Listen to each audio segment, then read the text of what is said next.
ஓம் நமோ பகவதே வாசுதேவாய. ஓம் நமோ பகவதே வாசுதேவாய. ஓம் நமோ பகவதே வாசுதேவாய. நாராயணம் நமஸ்கிருத்ய நரம் சைவ நரோத்தமம் தேவீம் சரஸ்வதீம் வியாசம் ததோ ஜெயமுதீரயேத். நஷ்டப்ராயேஷு பத்ரேஷு நித்யம் பாகவத சேவையா भगवती उत्तमश्लोके भक्तिर्भवती नैष्टुकी। निगमकल्पतरोर्गलितं फलं सुखमुखातमृतद्रवसंयुतं पिबत भागवतं रसमालयं मुहुरहो रसिका भुवि भावुकाः। ॐ अज्ञानतिमिरान्धस्य ज्ञानाञ्जनशलाकया चक्षुरुन्मिलितं येन तस्मै श्रीगुरवे नमः।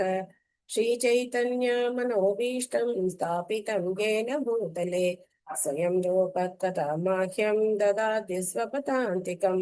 वन्देऽहं श्रीगुरो श्रीयुतपथकमलं श्रीगुरोन् वैष्णवांश्च श्रीरूपं साग्रजातं सहगण रघुनाथान्वितं तं सजीवं साद्वैतं सावधूतं परिजनसहितं कृष्णचैतन्यदेवं श्रीराधा कृष्णपादान् सहगण ललिता श्रीविशाखान्वितांश्च। हे कृष्ण करुणा सिन्धो दीनबन्धो जगत्पते गोपेश गोपिका कान्त राधा कान्त नमोऽस्तुते। तप्त काञ्चन गौराङ्गी राधे वृन्दावनेश्वरी वृषभानुसुते देवी प्रणमामि हरिप्रिये। वाञ्छाकल्पतरुभ्यश्च कृपा सिन्धुभ्य एव च पतितानां पावनेभ्यो वैष्णवेभ्यो नमो नमः। नमो ॐ विष्णुपादाय कृष्णप्रेष्ठाय भूतले श्रीमते भक्तिवेदान्त स्वामिन् गिरि नामिने नमस्ते सारस्वते देवे गौरवाणी प्रचारिणे निर्विशेष शून्यवादी पाश्चात्य देशतारिणे। जय श्री कृष्ण चैतन्य प्रभु नित्यानंद श्री अद्वैत गदाधर श्रीवासादि गौर भक्त वृंद। हरे कृष्णा कृष्ण कृष्ण हरे हरे हरे राम राम राम हरे हरे। मुखं करोति वाचालं पङ्गुं लङ्कयते गिरिं यत्कृपातमहं वन्दे श्रीगुरुं दीनधारिणं परमानन्दं माधवं श्रीचैतन्यम् ईश्वरं। हरि ओं तत्सत्। कथाञ्चन स्मृते यस्मिन् दुष्करं सुकरं भवेत् स्मरेत् प्रीतं श्रीचैतन्यं नमामि तम्। हरे கிருஷ்ணா. நேற்று நம்ம பாகவதம் பார்த்ததுல என்ன ஞாபகம் இருக்கு?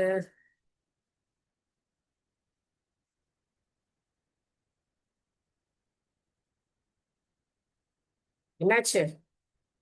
யாருக்குமே எந்த பாயிண்ட்டுமே ஞாபகம் இல்லையா?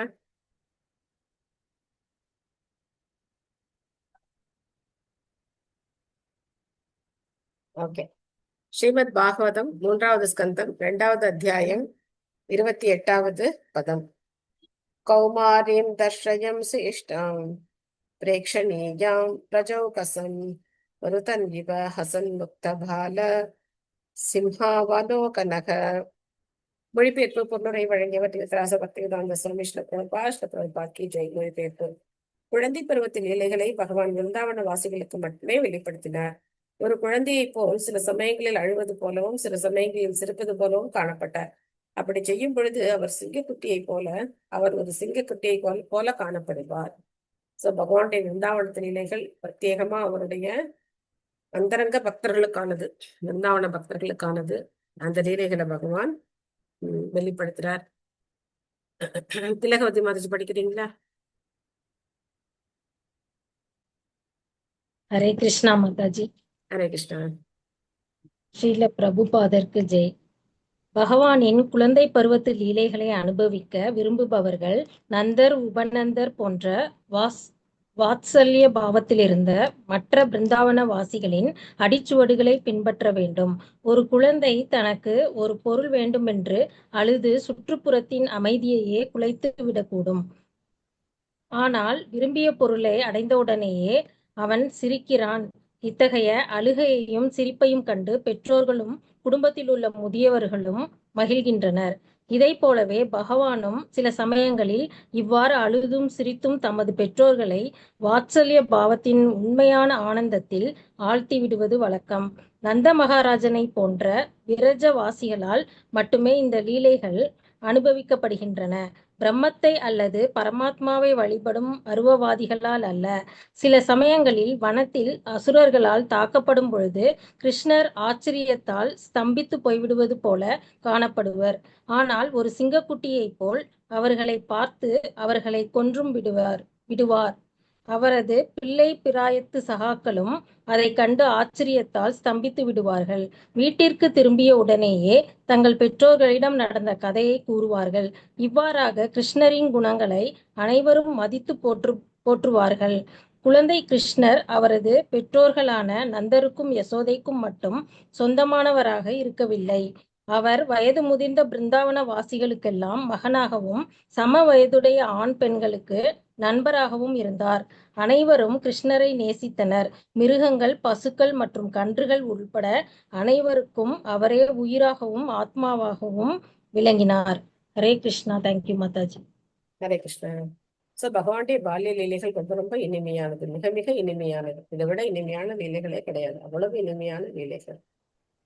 அப்போ அவருக்கு வயது முதிர்ந்த அங்க இருக்கிற பிரஜவாசிகள், கோபியர்கள், கோபர்கள், அவங்க எல்லாருமே கிருஷ்ணர் தன்னுடைய குழந்தையா தான் நினைக்கிறாங்க. நந்தர் யசோதையும் மட்டும் கிடையாது, எல்லாரும் கிருஷ்ணர் தன்னுடைய குழந்தையா நினைக்கிறாங்க. ஆனா அவருக்கு சம வயதுடையவங்க அவருடைய நண்பரா நினைக்கிறாங்க. இந்த மாதிரி எல்லாருக்கும் பிரியமானவரா இருக்கார் கிருஷ்ணர். அங்க இருக்கிற குரங்குகள், கன்றுக்குட்டிகள், பசுக்கள் எல்லாருக்குமே பகவான் ரொம்ப ரொம்ப பிரியமானவரா இருக்கார். அடிக்கடி ஒரு பிரபு இந்த லீலையை சொல்லுவார். கிருஷ்ணர் இந்த லோகங்களெல்லாம் படைச்சு காத்து பரிபாலனம் பண்ணியாட இதை அழைக்கக்கூடிய சர்வ வல்லமை பொருந்திய பரமபுருஷ பகவான். ஆனா விருந்தாவனத்து கோபியர்கள் கையில ஒரு பொம்மை மாதிரி இருப்பாராம் கிருஷ்ணர். காணா உனக்கு இந்த லட்டு வேணுமா அப்படின்னு கேட்கும்போது வேணும் கொடுங்க அப்படின்பாரு. நீ ஒரு டான்ஸ் ஆடினா தான் லட்டு கொடுப்பேன் அப்படின்னா ததக்கா புதக்கான்னு ஒரு டான்ஸ் ஆடி காட்டி அப்புறம் அந்த லட்டுக்காக கை நீட்டி நிற்பாரு. பகவானுக்கு என்ன இதெல்லாம் தேவையா? ஆனா அந்த உன்னதமான அன்பு பரிமாற்றத்தை அவர் என்ன பண்றார், நிஜவாசிகளோட வச்சுக்கிறார். சோ அதனால இந்த பரமாத்மாவை வழிபடுறவங்க எல்லாமே பிரம்மம், அகம் பிரம்மாஸ்மி அப்படின்னு இருக்கிறவங்களால என்ன பண்ண முடியாது, இந்த பகவானுடைய லீலைகள் எல்லாம் அவங்களுக்கு புரியவும் புரியாது, அவங்களால இதெல்லாம் தெரிஞ்சுக்கவும் முடியாது. ச ஏவ கோதனம் லக்ஷ்மியா நிகேதம் சிதகோ விருஷம் சாரயன் அனுகாந்தோபான் ரணத்வேலோ அபீரமத். எல்லா சௌகரியங்களுக்கும் செல்வங்களுக்கும் உறைவிடமான பகவான் மிகவும் அழகிய காளைகளை மேய்க்கும் பொழுது தமது புல்லாங்குழலை வாசித்து தம்மிடம் விசுவாசம் கொண்டிருந்த இடைச்சிறுவர்களை அவர் உற்சாகப்படுத்தினார். அவருடைய புல்லாங்குழல் ரொம்ப ஃபேமஸ். அவருடைய புல்லாங்குழல் வாசிக்கிறது. பசுக்களுக்கு ஒரு டியூன் வச்சிருப்பார், கோபர்களுக்கு ஒரு டியூன் வச்சிருப்பார், கோபியர்களுக்கு ஒரு டியூன் வச்சிருப்பார். அதுல ஒரு ஆச்சரியம் என்னன்னா, அந்தந்த டியூன் அவங்களுக்கு மட்டும்தான் கேட்குமா, மற்றவங்களுக்கு கேட்காதான். யாருக்கு வாசிக்கிறாரோ அவங்களுக்கு மட்டும்தான் அந்த புல்லாங்குழல் ஓசை கேட்குமா. அப்போ அவங்க அவரை தேடி வருவாங்க. எப்பேற்பட்ட ஒரு அற்புதம் பகவானுடையது. பிரேம பிரதா மாதாஜி படிக்கிறீங்களா? ஹரே கிருஷ்ண மாதாஜி. பிரணாம் சிங் மாதாஜி. ம். பொருளுரை வழங்கி திரு ஆசா பக்தி வேதாந்த சுவாமி ஸ்ரீல பிரபுபாதாக்கி ஜெய். பகவான் 6 அல்லது 7 வயதுடையவராக வளர்ந்த பொழுது மேய்ப்பு நிலத்தில் பசுக்களையும் காளைகளையும் கவனித்துக் கொள்ளும் பொறுப்பு அவரிடம் ஒப்படைக்கப்பட்டது. அவர் ஆயிரக்கணக்கான பசுக்களுக்கு சொந்தக்காரரும் மிராசுதாரருமான ஒரு செல்வந்தரின் மகனாக இருந்தார். வேதங்களின்படி ஒருவன் பெற்றுள்ள தானியங்களையும் பசுக்களின் எண்ணிக்கையும் கொண்டுதான் அவனுடைய செல்வ சிறப்பு மதிப்பிடப்பட்டு வந்தது. பசுக்களையும் தானியங்களையும் பெற்றுள்ளவனால் தன் உணவு பிரச்சனையை தீர்த்து கொள்ள முடியும். மனித சமூகத்தின் பொருளாதார பிரச்சனையை தீர்ப்பதற்கு தேவையாக இருப்பது இதுதான். இவ்விரண்டையும் தவிர மற்ற அனைத்தும் மனிதனால் உருவாக்கப்பட செயற்கை தேவைகளாகும். இச்செயற்கை தேவைகளில் மனிதன் மதிப்புயர்ந்த தன் வாழ்வையும் நேரத்தையும் வீணாக கழிக்கிறான். பகவான் ஸ்ரீகிருஷ்ணர் மனித சமூகத்தின் போதகர் என்ற முறையில் வைசியர்கள் அல்லது வணிகர்கள் பசுக்களையும் காளைகளையும் மேய்த்து அவற்றுக்கு பாதுகாப்பு அளிக்க வேண்டும் என்பதை தமது சொந்த உதாரணத்தின் மூலமாக காட்டினார். மனிதனுக்கு பசு தாயாகவும் காளை தந்தையாகவும் இருக்கின்றன என்பது ஸ்மிருது சாஸ்திரத்தின் சட்டமாகும். குழந்தை தாய்ப்பாலை குடிப்பதைப் போல் மனித சமூகம் பசுவின் பாலை குடிப்பதால் அது நமக்கு தாயாகும். மேலும் குழந்தைகளை பராமரிக்க தந்தை சம்பாதிக்கிறார். அவ்வாறே உணவு தானியங்களை உற்பத்தி செய்வதற்காக காளை நிலத்தை உழுகிறது. தாய் தந்தையை போல் விளங்கும் பசுவையும் காளையையும் கொள்வதன் மூலம் மனிதன் தன் ஜீவநாடியையே கொன்று விடுகிறான். பசுக்களும் காளைகளும் சிவப்பு, கருப்பு, பச்சை, மஞ்சள், சாம்பல் முதலான பல நிறங்களை கொண்டிருந்தன என்று எங்கு குறிப்பிடப்பட்டுள்ளதே. அவற்றின் அழகிய நிறங்களும் சுகாதாரமான சிரித்த முகத்தோற்றங்களும் புத்துணர்வை அளித்தன. அனைத்திற்கும் மேலாக பகவான் புகழ்பெற்ற தமது புல்லாங்குழலை வாசிப்பது வழக்கம். அவரது புல்லாங்குழலிலிருந்து எழும் ஓசை அவரது நண்பர்களுக்கு உன்னத ஆனந்தத்தை அளித்ததால் அருவவாதிகள் போற்றும் பிரம்மானந்தத்தை பற்றிய எல்லா பேச்சுக்களையும் அவர்கள் அறவே மறந்துவிட்டவர்களாக இருந்தனர். சுகதேவ கோஸ்வாமியால் விளக்கப்பட இருப்பதைப் போல் இந்த இடைச்சிறுவர்கள் அதிக புண்ணியங்களை செய்து ஜீவராசிகளாக இருந்ததால் பகவானுடன் நேரடியாக உறவு கொள்ளும் உன்னதமான அவரது குழலோசையை கேட்டும் இன்புற்றனர். பகவான் அவரது உன்னதமான புல்லாங்குழலை வாசிக்கிறார் என்பதை பிரம்ம சம்ஹிதை 5.30 பின்வருமாறு உறுதி செய்கிறது. வேணும் குணந்தம் அரவிந்த தலாயதாட்சம் பர்காவதம்சம் அசிதாம்புத சுந்தராங்கம் கந்தர்பகோடி கமனீய விசேஷ சோபம் கோவிந்தம் ஆதி புருஷம் தமகம் பஜாமி.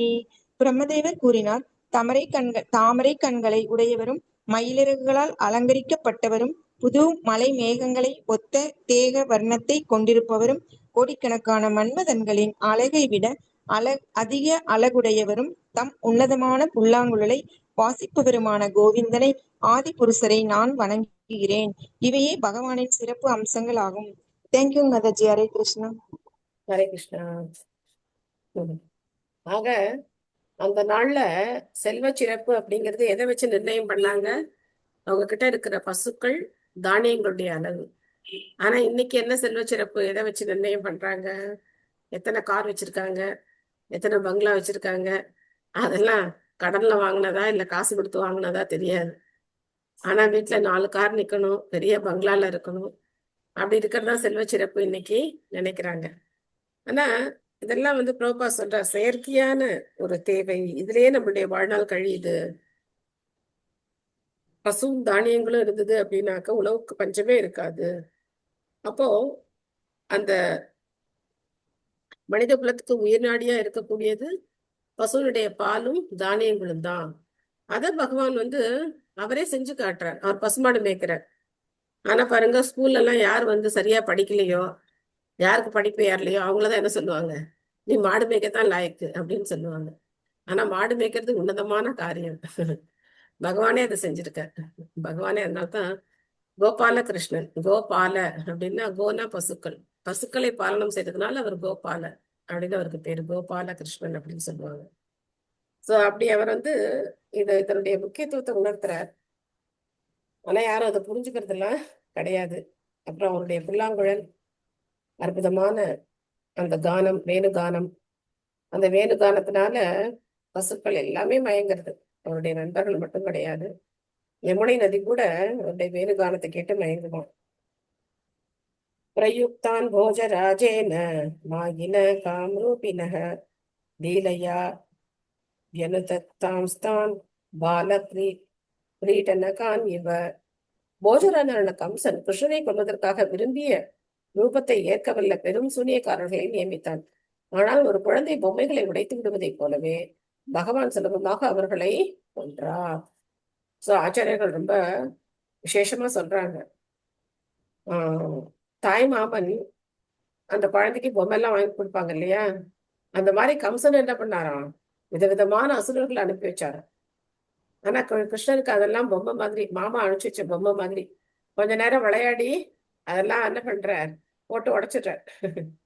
எவ்வளவு ஒரு அருமையான ஒரு கம்பாரிசன் பாருங்க. இந்த மாதிரி கிருஷ்ணருக்கு அந்த அசுரர்கள் எல்லாம் விளையாட்டு பொம்மைகள் மாதிரி இருக்காங்க. அவர் என்ன பண்றாரு, அசால்ட்டா போட்டு அவங்களெல்லாம் வதம் பண்றார். ஆயுதமே கிடையாது. கிருஷ்ணன் வதம் பண்ணும் போது எந்த ஆயுதமும் கையில கிடையாது.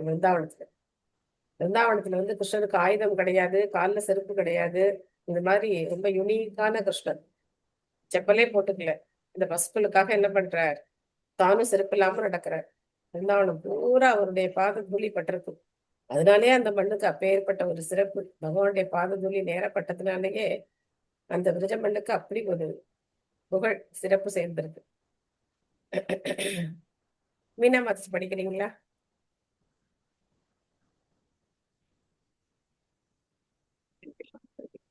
ஆச்சாரியர் சில பிரபுபாதருக்கு கிருஷ்ணர் பிறந்த உடனேயே நாஸ்திகனான கம்சன் அவரை கொன்றுவிட விரும்பினான். ஆனால் அதை செய்ய தவறிய அவனுக்கு பிருந்தாவனத்தில் உள்ள நந்த மகாராஜனுடைய வீட்டில் கிருஷ்ணர் வளர்ந்து வரும் செய்தி கிடைத்தது. எனவே விரும்பிய வடிவங்களை ஏற்று அற்புதங்களை செய்ய வல்ல பல சூனியக்காரர்களை கிருஷ்ணரை கொள்ளும் பணியில் அவன் ஈடுபடுத்தினான். அந்த சூனியக்காரர்களும் அகன், அகன், பூதனை, சகடன், திருநாவர்த்தன், ஏணுகன் மற்றும் கர்த்தவன் முதலான அநேக ரூபங்களில் குழந்தை கிருஷ்ணர் முன் தோன்றி அவரை கொல்ல முயன்றனர். ஆனால் பொம்மைகளுடன் விளையாடுவதை போல் அவர்கள் அனைவரையும் பகவான் ஒவ்வொருவராக கொன்று போட்டார். சிங்கம், யானை, கரடி முதலான பொம்மைகளுடன் விளையாடும் குழந்தைகள் அவற்றை சில சமயங்கள் உடைத்து விடுகின்றன. சர்வ வல்லமையுடைய பகவான் முன் சக்தி வாய்ந்த எந்த ஜீவராசியும் ஒரு குழந்தையின் கையில் உள்ள சிங்க பொம்மையை போன்றவனே எந்த விஷயத்திலும் பகவானை யாராலும் மிஞ்ச முடியாது. எனவே அவருக்கு சமமானவர்களோ அவரை விட உயர்ந்தவர்களோ அல்லது பெரும் முயற்சியினால் பகவானுடன் சமத்துவ நிலையை அடைய கூடியவர்களோ ஒருவரும் இருக்க முடியாது. ஆன்மீக தன்னுணர்வை பெறுவதற்கு ஞானம், யோகம் மற்றும் பக்தி ஆகிய 3 அங்கீகரிக்கப்பட்ட முறைகள் உள்ளன. இம்முறைகளில் பூரணத்துவத்தை அடையும் ஒருவனால் யோகம் மற்றும் பக்தி ஆகிய 3 அங்கீகரிக்கப்பட்ட முறைகள் உள்ளன. இம்முறைகளில் பூரணத்துவத்தை அடையும் ஒருவனால் ஆன்மீக வாழ்வின் லட்சியத்தை அடைய முடியும். ஆனால் பகவானுக்கு சமமான நிலையை அடைய முடியும் என்பது இதன் பொருள் அல்ல. எல்லா சூழ்நிலைகளிலும் பகவானே இறைவனாக உள்ளார்.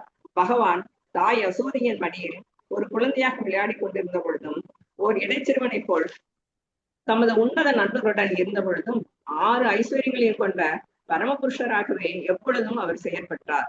இவ்வாறான எல்லா சூழ்நிலைகளிலும் அவர் ஈடு இணையற்றவராக விளங்கினார். ஹரே கிருஷ்ணா. ஹரே கிருஷ்ணா. ஆனா கிருஷ்ணன் இந்த அசுரர்களை வதம் பண்ணும் போது யசோதை, நந்த மகாராஜர், உபநந்தர் இவங்கெல்லாம் என்ன நினைச்சுக்கிறாங்க?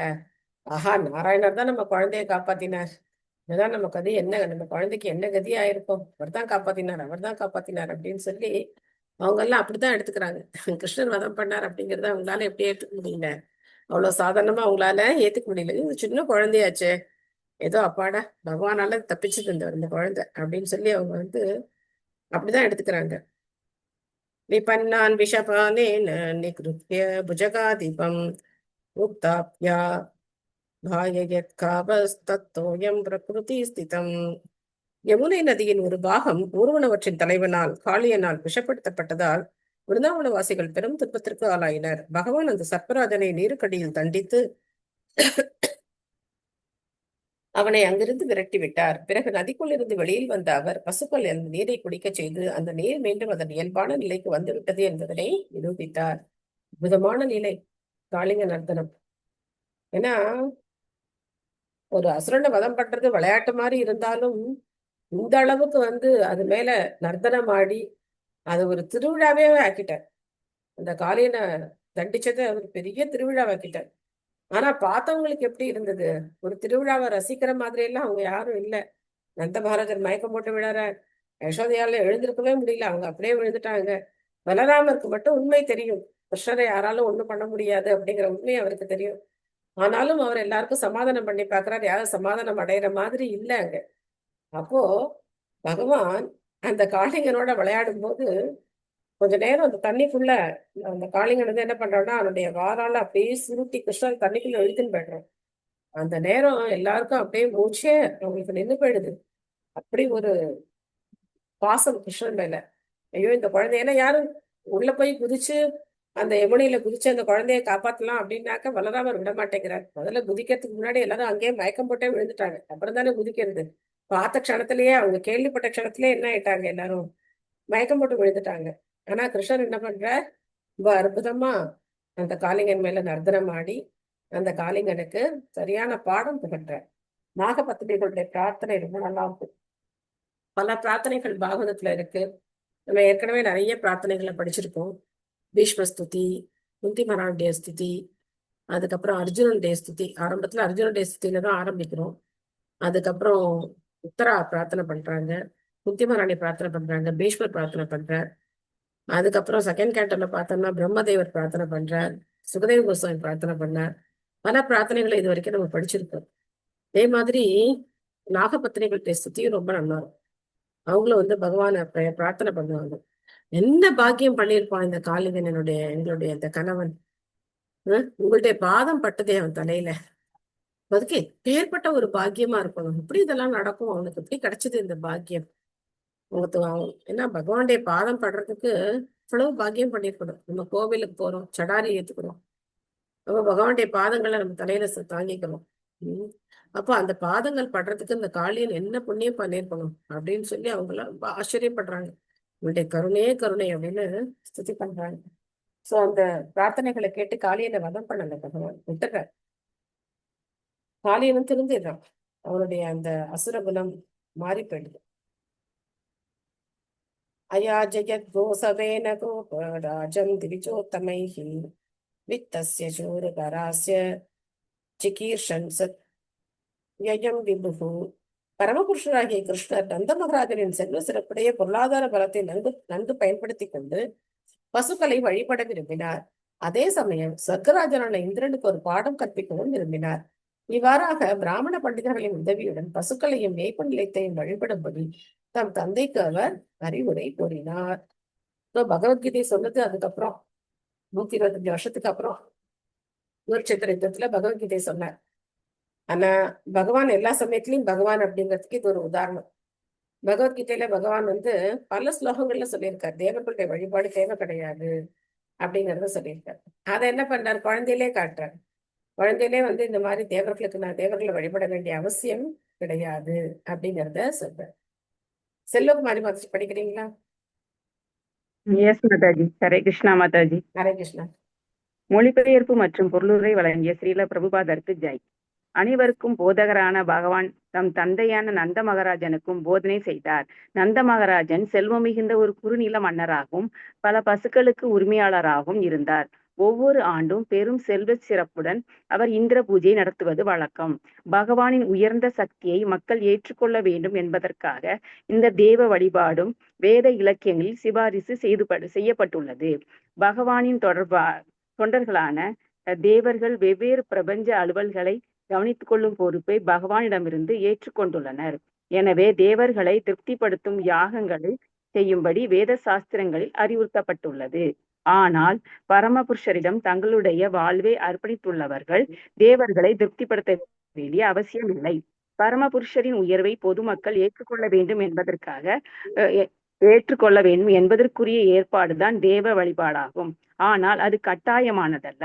பொதுவாக பௌதீக லாபங்களுக்காக மட்டுமே தேவ வழிபாடு சிபாரிசு செய்யப்படுகிறது. 2ஆம் காண்டத்தில் நாம் முன்பே விளக்கியுள்ளதை போல் பரமபுருஷரின் உயர்வை கொண்டுள்ளவர்கள் 2ஆம் தரமான தேவர்களை வழிபட வேண்டிய அவசியமில்லை. குறைந்த அறிவுள்ள ஜீவராசிகளால் வழிபாடு செய்யப்பட்டு போற்றி புகழப்படும் தேவர்கள் சில சமயங்களில் திமிர் பிடித்தவர்களாகி பகவானின் உயர்வை மறந்து விடுகின்றனர். பகவான் ஸ்ரீ கிருஷ்ணர் பிரபஞ்சத்தில் தோன்றியிருந்த பொழுது ஸ்வர்க்கராஜனான இந்திரன் இவ்வாறு அகங்காரம் கொண்டிருந்ததால் அவருக்கு ஒரு பாடம் கற்பிக்க பகவான் விரும்பினார். எனவே அவர் இந்திர பூஜையை நிறுத்தி அதற்காக செலவு செய்யப்படவிருந்த பொருளை பசுக்களையும் கோவர்த்தன மலையிலுள்ள மேய்ப்பு நிலங்களையும் வழிபடுவதற்கு நன்கு உபயோகிக்கும்படி நந்த மகாராஜனை கேட்டுக்கொண்டார்.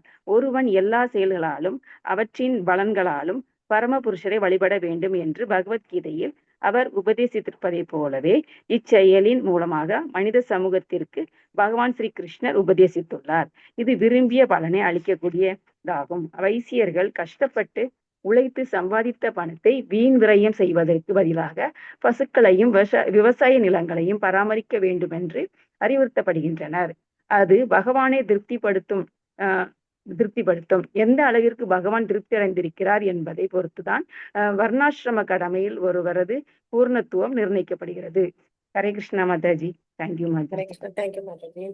ஆக இந்திரன் பகவான் மேல பொறாமை கொண்டிருந்தார் அப்படிங்கறத நம்ம எப்படி தெரிஞ்சுக்கிறோம்?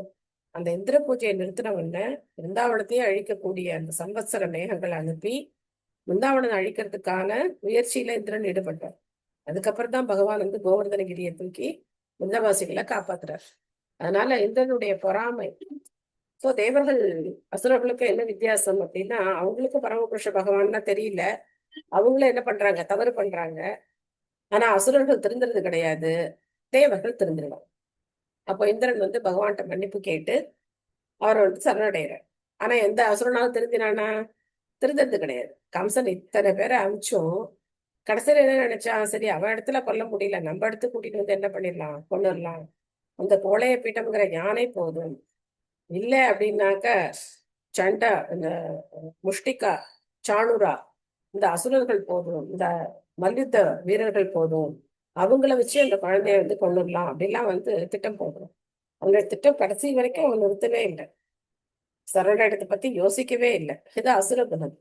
ஆனா பகவத் பக்தர்கள் சில சமயங்கள்ல தேவர்கள் கலப்படம் உள்ள பக்தர்கள். உம் அவங்களுக்கு வந்து கர்ம மிஸ்ர பக்தி இருக்கு. அவங்க வந்து அவங்களுடைய அந்த பதவி சுகங்களே அனுபவிக்கணும்னு ஆசைப்படுறாங்க, பக்தர்களாவும் இருக்காங்க. அதனால தவறு செய்யும் போது பகவான் அவங்களுக்கு திருத்துறாங்க. அந்த மாதிரிதான் இந்திரனும் இந்த காரியத்தை செய்தார். வர்ஷதீந்திரே விரஜ கோபால் பக்னமானே द्विविह्वलः गोत्रलीलातपत्रेण தத்ரோபத்ரானுகிருஹ்ணதா. அமைதியான விதுரரே, மரியாதைக்கு இழுக்கு நேர்ந்ததால் தேவேந்திரன் பிருந்தாவனத்தில் இடையராத மழையை பொழிவிக்கச் செய்தார். இதனால் பசுக்களின் பூமியான பிருந்தாவன வாசிகள் பெரும் துன்பத்திற்கு ஆளாயினர். ஆனால் கருணையுள்ளம் படைத்த பகவான் ஸ்ரீ கிருஷ்ணர் கோவர்தன மலையை குடையாக தூக்கி ஆபத்திலிருந்து அவர்களை காப்பாற்றினார். சோ கோவர்த்தன லீலை பல பல பாடங்களை நமக்கு கொடுக்கக்கூடிய லீலை. முக்கியமா கோவர்த்தன லீலையில இந்திரன் நினைச்சது நடக்கல, அப்படியே ஆப்போசிட் ஆயிடுச்சு. எதுக்காக இந்திரன் வந்து இந்த மழையை பெய்விச்சான் அப்படின்னாக்கா விருந்தாவனத்தை அழிச்சுங்கிறது அவனுடைய நோக்கம். ஆனா பகவான் கோவர்தனகிரியை தூக்கி என்ன பண்ணார் அப்படின்னா ஒரு பெரிய திருவிழா வைக்கிட்டார். என்ன திருவிழா? கோவர்தனில என்ன ஒரு பெரிய விசேஷம் அப்படின்னு பார்த்தோம் அப்படின்னாக்க, இந்த குழந்தை தூக்கினது ஒரு விசேஷம். சுண்டு வரல, அதுவும் 7 நாள் தூக்கி நிறுத்தி வச்சிருந்த இடது கை சுண்டு வரலாங்க. அப்போ பெரிய விசேஷம் என்ன அப்படின்னா, கிருஷ்ணனுடைய சங்கம் அப்படிங்கிறது பக்தர்களுக்கு எப்பவுமே கிடைக்கிறது கிடையாது. அது வந்து பிரிஞ்சிருது. காலம்பரலேருந்து பார்த்தோம் அப்படின்னா யசோதை நந்தன்வராஜர் கூட இருப்பார். ஆனா பொழுது விடிஞ்சிருச்சு அப்படின்னாக்க கோப்பர்கள் எல்லாம் என்ன பண்ணுவாங்க, எப்போ கிருஷ்ணன் வந்து கூப்பிடுவார், எப்போ கிருஷ்ணன் வந்து கூப்பிடுவார் காத்துட்டு இருப்பாங்க. அப்போ பசுக்கள் கோப்பர்கள் அவங்களோட சங்கம். யசோதா வந்து 5 வயசு வரைக்கும் கிருஷ்ணரை என்ன பண்ணல, அந்த ஏரியா விட்டு போறதுக்கு அனுமதிக்கவே இல்லை. கன்றுகளை மேய்ச்சிக்கிட்டு யசோதை கண்ணு முன்னாடியே இருக்கணும் கிருஷ்ணர். எப்ப எப்ப கூப்பிட்டாலும் ஒரு காதுல விழணும். அந்த டிஸ்டன்ஸ்ல தான் வச்சிருந்தாங்க.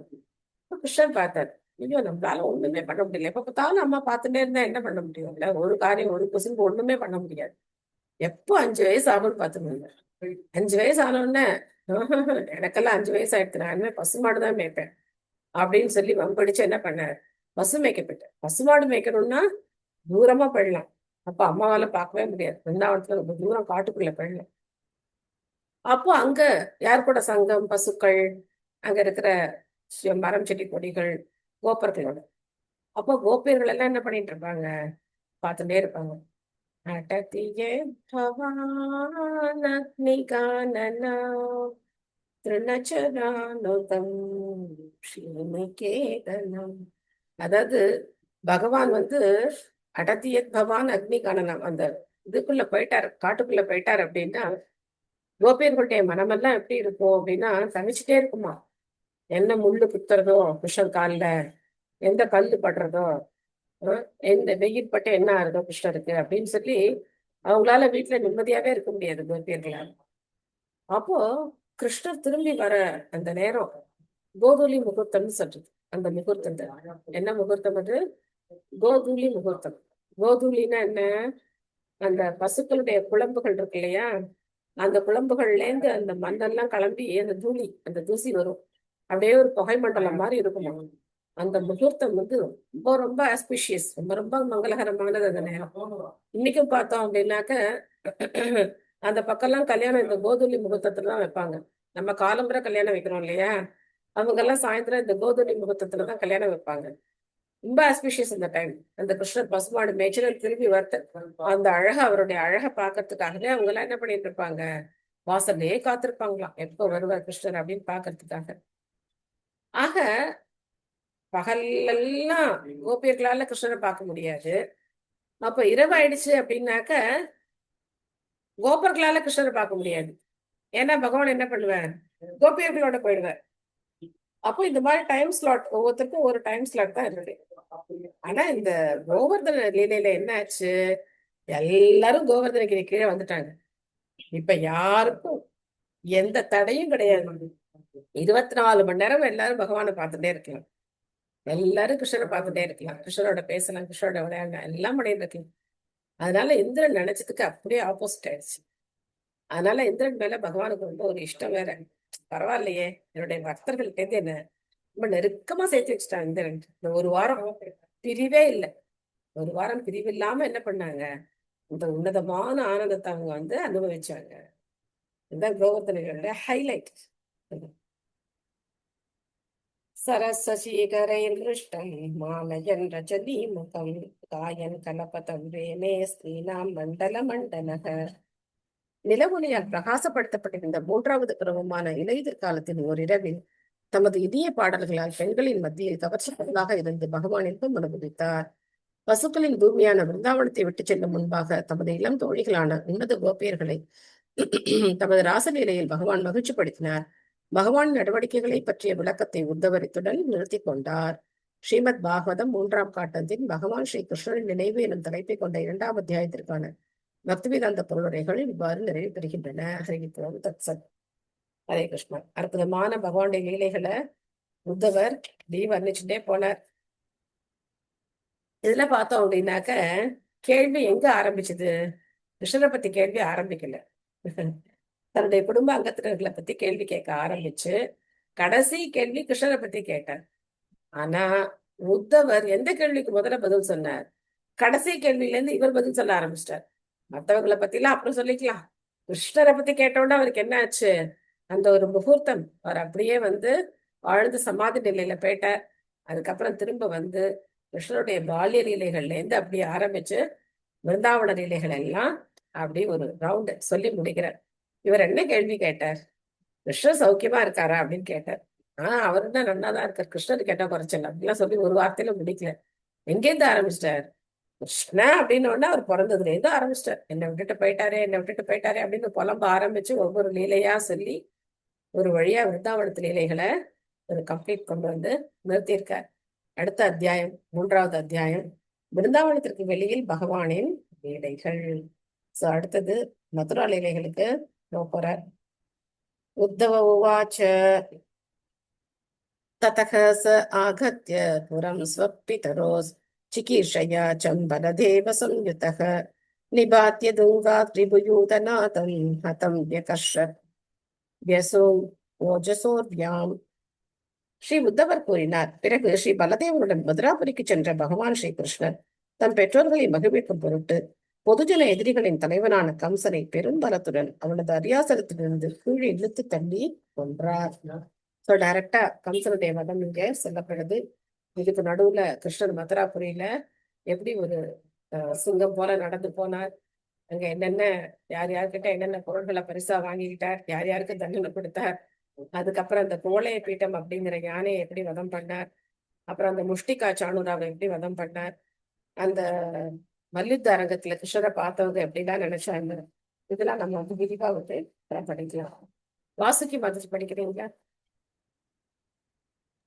ஹரே கிருஷ்ணா. ஹரே கிருஷ்ணன். பொருளுரை வழங்கி ஸ்ரீல பிரபுபாதுக்கு ஜெய்.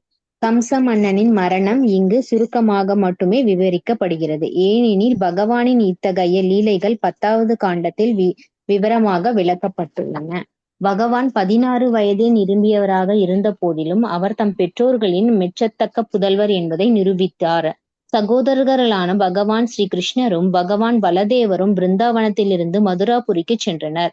அங்கு தங்களுடைய பெற்றோர்களுக்கு பெருந்துன்பங்களை கொடுத்தவனும் தாய் மாமனுமான கம்சனை அவர்கள் கொன்றனர். கம்சன் ஒரு பெரிய அரக்கனாவான். கிருஷ்ணராலும் பலராமராலும் சக்தி வாய்ந்த இந்த அரக்கனை கொல்ல இயலும் என்று வசுதேவரும் தேவகியும் நினைத்து கூட பார்க்கவில்லை. கம்சனுக்கஞ்சி கிருஷ்ணரையும் பலராமரையும் நந்த மகாராஜன் நந்த மகாராஜனின் வீட்டில் நீண்ட காலமாக வசுதேவர் ஒளித்து வைத்திருந்தார். ஆனால் இப்பொழுது கம்சனுடன் நேருக்கு நேராக மோதிய அவர்களை கொல்லும் வாய்ப்பு கம்சனுக்கு கிடைத்துவிட்டதே என்று வசுதேவரும் தேவகியும் அஞ்சினர்.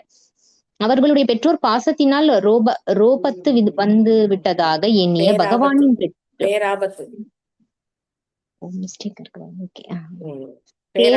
வந்து விட்டதாக எண்ணிய பகவானின் பெற்றோர்கள் மூர்ச்சையடையும் நிலைக்கு வந்துவிட்டனர். கம்சனை அவர்கள் உண்மையாகவே கொன்றுவிட்டனர் என்பதை நிரூபிப்பதற்காக கிருஷ்ணரும் பலதேவரும் கம்சனின் உயிரற்ற உடலை அவர்களிடம் இழுத்துச் சென்று அவர்களை உற்சாகப்படுத்தினர். ஹரே கிருஷ்ணா. ஹரே கிருஷ்ணா. கம்சனை வதம் பண்ண முடியும் அப்படின்னு அவங்க நினைச்சு கூட பார்க்கல. அதுவும் இந்த சின்ன குழந்தைகள். இன்னும் கம்சன் அவ்வளோ பெரிய அரக்கன் எப்படி இருந்திருக்கும்ல வசுதேவருக்கும் தேவகிக்கும். அப்பதான் குழந்தைய பாக்குறாங்க, கிருஷ்ணரை நேரா பாக்குறாங்க. ஸோ ரொம்ப நல்லா இருக்கும்.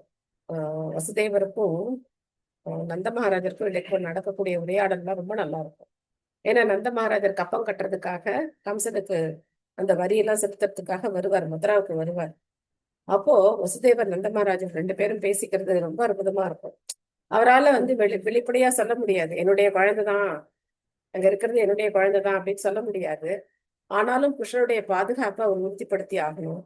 அதனால நந்த மகாராஜர் சொல்வார், நீங்க சீக்கிரம் போயிடுங்க, ரொம்ப நாள்லாம் இங்க வந்து நேரம் செலவழிக்காதீங்க, வந்தோமா வேலையை முடிச்சோமா அப்படின்னு சொல்லி உடனே கிளம்பி போயிடுங்க, அங்க வந்து நிறைய ஆபத்து காத்திருக்கு விருந்தாவனத்துல அப்படின்னு சொல்லி அவருக்கு சூச்சகமா சொல்லி அனுப்புவார். அந்த பாசம் வசுதேவரால என்ன பண்ண முடியல, அதை கட்டுப்படுத்திக்க முடியல. அதே மாதிரி நேர பார்க்கும்போது அந்த மல்யுத்த அரங்கத்துல அவங்களால வந்து எப்படி தாங்க முடியும்? இந்த சின்ன குழந்தைகள், இளம் வாலிபர்கள், ஒரு 10, 11, 12 வயசு குழந்தைங்க என்ன பண்ணிட முடியும் இல்லையா? ஆனா பகவான் எப்பவுமே பரமபுருஷ சாந்தி பனே சக்ருத் புரோக்தம் பிரம்மாதீத்ய சவிஸ்தரம் தஸ்மை பிராதத் பரம் புத்திரம் மிருதம் பஞ்ச ஜனோதராத். பகவான் அவரது குருவான சாந்திபனி முனிவரிடமிருந்து ஒரே முறை கேட்டதினாலேயே எல்லா வேதங்களையும் அவற்றின் வெவ்வேறு பிரிவுகளையும் கற்றறிந்தார். இதனால் மரணமடைந்த அவரது மகனை யமலோகத்திலிருந்து திரும்ப கொண்டு வந்து அவருக்கு பரிசாக அளித்தார். சோ இப்ப என்னாச்சு, இந்த கிருஷ்ணர் விருந்தாவனத்துல இருந்த போது பள்ளிக்கூடம் பக்கமே போல, மாடு மேய்க்கிறதே வேலையா வச்சிருந்தேன். மாடு மேய்க்கிறது, வெண்ணெய் திருடி சாப்பிட்றது, விளையாடுறது, பெண்களோட இருக்கிறது, இதே வேலையா வச்சிருந்தேன். அப்போ இங்க வந்த உடனே தேவகியும் வசுதேவரும் என்ன முடிவு பண்றாங்க, இல்ல இல்ல இதுவுமே சரிப்பட்டு வராது, இனிமே என்ன பண்ணணும், குழந்தைய நம்ம வந்து ஸ்கூலுக்குலாம் அனுப்பணும், வித்யாரம்பம். அப்போ வித்யாரம்பம் நடக்கிறது கிருஷ்ணருக்கு எந்த வயசுல நடக்கிறது? 12, 10 வயசுக்கு மேல நடக்கிறது அவருக்கு. அது வரைக்கும் ஜாலியா விளையாடி இருந்தார். இப்பெல்லாம் 2 வயசுலயே குழந்தையில கொண்டு போய் என்ன பண்றாங்க, ப்ரீ-KG, அதுக்கு பிரியா ஏதாவது இருந்தா அதையும் கொண்டு போய் விட்டுருவாங்க. என்ன அதுக்கு முன்னாடி என்ன இருக்கு, இன்னும் ஏதோ ஒரு கிளாஸ்லாம் இருக்குன்னு நினைக்கிறேன், பிளே ஸ்கூல், பிளே ஸ்கூலு, அதுக்கப்புறம் பிளே குரூப், அதுக்கப்புறம் ப்ரீ-KG, அதுக்கப்புறம் LKG, UKG, எல்லா கேஜியும் முடிஞ்சு அது 1ஆம் கிளாஸ் வரத்துக்குள்ள அப்பப்பா போதும் ஆயிடும். அதே வயசுக்கு தான் வரா மாதாஜி. ஆனா அதுக்கு முன்னாடியே ஆரம்பிச்சுடுறது. அதே 6 வயசுக்கு தான் ஒன்னாதே எடுக்கிறா. பட் அதுக்கு முன்னாடி இதுங்களுக்கு ப்ரிப்பரேஷன் பண்ணி விட்டுறா. ஆமா பாருங்க, பகவான் பாருங்க, ஜாலியா விளையாடிட்டு பொறுமையா 10, 12 வயசுக்கு மேல வித்யாரம்பம் அவருக்கு நடக்கிறது. இத்தனை நாள் என்ன நீ கிராமத்துல வளர்ந்துட்ட, படிப்புலாம் சொல்லிக்காம அப்படிலாம் இருக்கக்கூடாது. இப்ப என்ன பண்ணணும், நீ வந்து அரசர், இந்த ராஜா வசுதேவர், அப்போ நீ ஒரு இளவரசன் ஆகணும் அப்படின்னா உனக்கு இதெல்லாம் தேவையாச்சு, கல்வி தகுதி எல்லாம் தேவையாச்சு அப்படின்னு சொல்லி சாந்திபனி முனிவர்கிட்ட கொண்டு போய் விடுறாங்க. அங்க போனா பகவான் என்ன பண்ணார், எல்லாத்தையும் ஒரே நாள்ல கத்துக்கிறார். ரொம்ப நாள்லாம் அவருக்கு வேண்டாம், 24 கலைகளை 64 நாள்ல கத்துக்கிட்டார். அவ்வளவுதான், முடிஞ்சு போச்சு. வேதேஷ்ட சர்வை அகமேவ வேத்யோ வேதாந்த கிருத் வேதவி தேவச்சாகும். அவருக்கு எதுக்கு வேதம் படிக்கணும் தனியா? பகவானே வேத சுரூபி தானே, அவர் தனியா படிக்கணுமா என்ன? ஆனாலும் இதெல்லாம் நமக்கு வந்து உலகத்துக்கு ஒரு பாடமா இருக்கணும் அப்படிங்கிறதுனால அவரும் வந்து என்ன பண்றார், குருகுலத்துக்கு போறார், பாடம் கத்துக்கிறார். சோ அங்கத்தான் அவருக்கு யார் நண்பரா கிடைச்சா, சுதாமா நண்பரா கிடைக்கிறார். எல்லாமே பகவானுடைய லீலைகள் தான் இல்லையா? சத்யா மாதாஜி படிக்கிறீங்களா?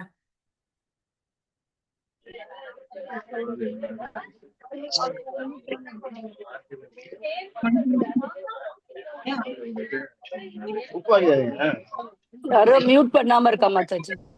எல்லாரையும் மியூட் பண்ணிட்டேன். சத்யா மாதாஜி நீங்க மட்டும் படிங்க, அன்மியூட் பண்ணிட்டு படிங்க.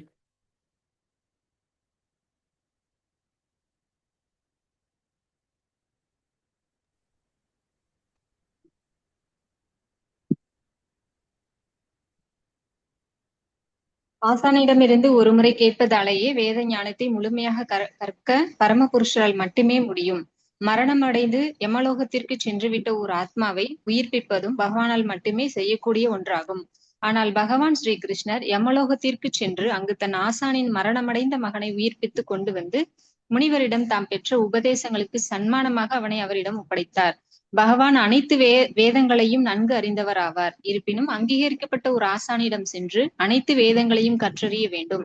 வேதங்களை கற்றறிந்து அந்த ஆசானை சேவையாலும் சன்மானத்தாலும் திருப்திப்படுத்த வேண்டும் என்பதை போதிப்பதற்காகவே பகவானே இந்த உதாரணத்தை காட்டியருளியுள்ளார். பகவான் சாந்திபனி முனிவரிடம் தாம் செய்ய வேண்டிய சேவை என்ன என்று கேட்டார். பகவானின் சக்தியை அறிந்திருந்த முனிவரும் யாராலும் முடியாத ஒன்றை பகவானிடம் கேட்டார். மரணமடைந்த அவரது அன்பிற்குரிய மகனை உயிர்ப்பித்து கொண்டு வரும்படி முனிவர் கேட்டதற்கு இணங்க பகவான் அவரது வேண்டுகோளை நிறைவேற்றினார். எனவே அவருக்கு ஏதோ ஒரு வகையில் சேவை செய்தவர்களிடம் பகவான் நன்றி கெட்டவராக நடந்து கொள்வதில்லை. பகவானின் அன்பு தொண்டில் எப்பொழுதும் ஈடுபட்டுள்ள பகவத் பக்தர்கள் பக்தி தொண்டின் முன்னேற்றத்தில் ஏமாற்றம் அடைவதே இல்லை. ஹரே கிருஷ்ணா. தேங்க்யூ மாதாஜி. ஹரே கிருஷ்ணா மாதாஜி. ஸோ இதை வச்சு பிரபுபாதர் நமக்கு அற்புதமான ஒரு விஷயத்த உணர்த்துறாரு. அந்த சாந்திபனி முனியும் பார்த்தோம் அப்படின்னாக்க குருதட்சணையா என்ன கேட்டார்? அவருடைய இறந்து போன மகனை உயிர்ப்பிக்கும்படி கேட்கிறார். இது யாராலையுமே முடியவே முடியாது. ஆனா பகவான் என்ன பண்றார்? காரியத்தை சர்வசாதாரணமா செஞ்சு பிடிச்சிடுறார். அப்போ இந்த மாதிரி தனக்கு ஏதாவது ஒரு சேவை செய்த ஒருத்தருக்கு பகவான் என்னைக்குமே கைவிட மாட்டார் அப்படின்னு இங்க பிரபா சொல்றார். அப்போ பக்தர்கள் தூய்மையான மனதோட பகவானுடைய நாமத்தை உச்சாரணம் பண்ணி ஹரே கிருஷ்ணா கிருஷ்ண கிருஷ்ண ஹரே ஹரே ஹரே ராம ராம ராம ஹரே ஹரே. நேற்று நரசிம்ம ஜெயந்தி எவ்வளவு அற்புதமா இருந்தது. அபிஷேகம், கீர்த்தனம், அதுக்கப்புறம் பிரசாதம், பக்தர்களுடைய சங்கம், இதெல்லாம் பகவான் நமக்கு ஏற்படுத்தி கொடுத்திருக்கார். பிரபுபாதர் நமக்கு ஏற்படுத்தி கொடுத்திருக்கார். அதெல்லாம் நம்ம பயன்படுத்தி பகவானுக்கு பக்தி சேவை செஞ்சோம் அப்படின்னாக்க க்ஷிப்ரம் பவதி தர்மாத்மா அஸ்வச்சாந்தி நிகச்சதி கௌந்தேய பிரதிச்சானிகி நமே பக்த நஷ்யதி. என்னுடைய பக்தன் ஒருபோதும் அழிவதில்லை, வெகு விரைவில் அவன் என்ன ஆயிடுவான்? தர்மாத்மா ஆயிடுவான் அப்படின்னு பகவான் சொல்றார். அந்த மாதிரி நமக்கு இந்த உறுதி இருக்கு. பக்தியில ஈடுபட்டிருக்கிற ஒவ்வொருத்தருக்கும் பகவான் என்னைக்குமே கைவிட மாட்டார். எந்த சந்தர்ப்பமா இருந்தாலும் சரி, எப்பேற்பட்ட சூழ்நிலையா இருந்தாலும் சரி, பகவான் நம்மள கைவிட மாட்டார் அப்படிங்கறதுல நம்ம உறுதியா இருக்கலாம். தமாசுதா பீஷ்மக கன்யயாயே ஸ்ரீய சவர்ணேன பபூஷயைஷாம் காந்தர்வ நித்யா மிஷதாம் சபாகம் ஜப்ரே பதம் மூர்த்தி ததஸ்ஸு பர்ணக. பீஷ்மக ராஜனின் மகனான ருக்மிணியின் அழகாலும் செல்வத்தாலும் கவரப்பட்ட பல சிறந்த இளவரசர்கள் அவளை மணந்து கொள்வதற்காக கூடியிருந்தனர். ஆனால் அமுதத்தினை தூக்கிச் சென்ற கருடனை போல் மற்ற போட்டியாளர்களின் நம்பிக்கையை பகவான் ஸ்ரீ கிருஷ்ணர் சித்தரடித்து அவளை தமது பங்காக அங்கிருந்து தூக்கிச் சென்று விட்டார். நேர ருக்மிணி கல்யாணத்துக்கு போயாச்சு இல்லையா? ரொம்ப அழகான விவாகம் ருக்மிணி கல்யாணம். பகவான் மதுரால இருக்கார். அப்போ கம்சனை வதம் பண்ணா மட்டும் போராது. கம்சனை வதம் பண்ணி முடிச்சதுக்கு அப்புறம் அங்க சூழ்நிலை இன்னும் மோசமாயிடுது. கம்சனுடைய நண்பர்கள் சிசுபாலன், இந்த மாதிரி ஏகப்பட்ட பேர், ஜராசந்தன், இவங்கெல்லாம் பல தடவை என்ன பண்றாங்க? ஜராசந்தன் மட்டும் 17 தடவை வர அந்த மதுராவை தாக்கிறதுக்காக. அதனால பகவான் என்ன பண்றாரு? சரி போ, சரிப்பட்டு வராது அப்படின்னு சொல்லி எல்லாரையும் கூட்டிட்டு போய் துவாரகை அப்படிங்கிற நகரத்தை நிர்மாணிச்சு கடலுக்கு அடியில கொண்டு போய் வச்சுட்டார். ஒரு பக்கம் இதை பண்ணிட்டு இருக்க, ஒரு பக்கம் இவங்களோட சண்டை போட்டு இருக்க. அப்போ ருக்மணி தேவியுடைய கடிதம் அவருக்கு வருது. ஒரு பிராமணர் மூலமா ருக்மணி தேவி ஒரு லெட்டர் அனுப்புறாங்க பகவானுக்கு. எல்லாம் சொல்லுவாங்க, வேர்ல்ட்லயே ஃபர்ஸ்ட் லவ் லெட்டர் அதுதான் அப்படின்னு. ருக்மிணி தேவி எழுதின கடிதம். ஸ்ரீ ருக்மிணி உவாச்ச ஸ்ருத்வா குணான் புவன சுந்தர சுண்வதாம் தே நிர்விஷ்ய கர்ண விவரைர்ஹரதோங்கதாபம் ரூபம் திருஷாம் திருஷிமதாம் அகிலார்த்தலாபம் வஜி அச்சுத வசதி சித்தம் அபத்ரபம் மே அப்படின்னு சொல்றோம். ஸ்ருத்வா குணான் புவன சுந்தர சுண்வதாம் தே. புவன சுந்தர யார்கிட்ட இது கேட்டாங்க? ஸ்ருத்வா, நான் கேட்டிருக்கேன், நீங்க தான் புவன சுந்தரன். ஸ்ருத்வா குணான் புவன சுந்தர சுண்வதாம் தே. நாரதர் சொல்லியிருக்கார், எங்க வீட்டுக்கு வர எல்லாரும் உங்களைத்தான் புகழ்ந்து சொல்றாங்க. நேர பார்க்கல, என்னென்னமோ சினிமா எடுக்கிறாங்க, பார்க்காமலே காதல், பார்த்து காதல், பார்த்ததுக்கு அப்புறம் மோதல், என்னென்னமோ சினிமா எல்லாம் எடுக்கிறாங்க. ஆனா இங்க பாருங்க, ருக்மிணி பகவானை பார்க்கவே இல்லை. ஆனா பகவானுடைய அந்த அழக இந்த மாதிரி நாரதர் முதலான உன்னதமான பக்தர்கள் வர்ணிக்க கேட்டிருக்காங்க. அவரை பத்தி அவருடைய பராக்கிரமங்களை கேட்டிருக்காங்க. அவருடைய குணநலன்கள், அவருடைய பக்த வத்சல்ய பாவத்தெல்லாம் கேட்டிருக்காங்க. ரொம்ப முக்கியம். பகவான் பக்தர்களை என்னைக்குமே கைவிட மாட்டார், இதெல்லாம் கேட்டிருக்காங்க. அப்போ அவங்களுக்கு என்ன ஆச்சு? இயற்கையாவே பகவான் மேல காதல். அப்போ இங்க ருக்மிக்கு என்ன ஆசை? அப்படிதான் சிசுபாலனுக்கு தான் தன்னுடைய தங்கையை கொடுக்கணும் அப்படின்னு அவளுக்கு ஒரு எண்ணம். ஏன்னா அவங்க எல்லாம் அசுரர்களாச்சே, ஒருத்தருக்கு ஒருத்தர் விட்டு கொடுத்துப்பாங்களா?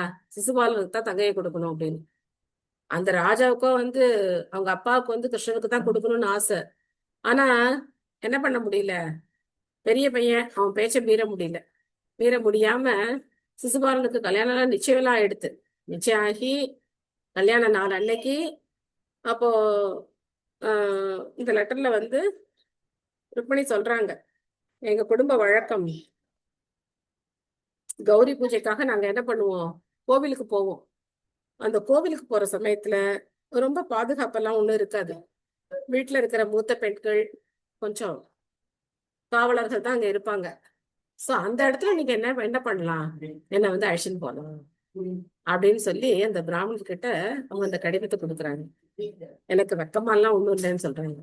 இந்த மாதிரி உங்கள்கிட்ட கேட்டுக்கிறதுக்கு எனக்கு வெக்கமெல்லாம் ஒண்ணும் இல்லை. பை அச்சுத வசதி சித்தம் அபத்திரபம்மே. எனக்கு இந்த கடிதம் எழுதுறதுல எனக்கு எந்த வெக்கமும் இல்லை. நான் நீங்க வரலன்னா தான் நான் என்ன பண்ணுவேன், என்னுடைய தேகத்தை நான் விட்டுருவேன். சாட்சாத் லக்ஷ்மி தேவி ருக்மிணி, வேற யாரும் கிடையாது. அவர் நாராயணன் தான், அவர் லக்ஷ்மி.